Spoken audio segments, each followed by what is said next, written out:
Hey everybody, as the title suggests, we're going to be air frying some hot dogs. These are all ballpark, all beef franks. Got our air fryer, got our buns here. This is really easy. Put our hot dogs uncooked here in our buns,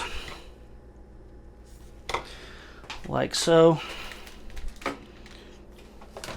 Just going to put them in the air fryer. No rack or anything, just set them in there.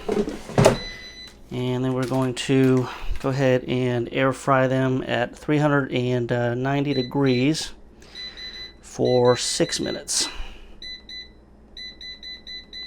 Alright, so let 6 minutes go and we'll show you what we got. Alright, so our 6 minutes is up here, and let's see what we got.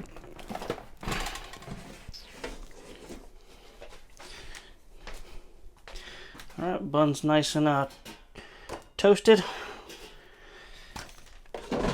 And hot dogs are cooked.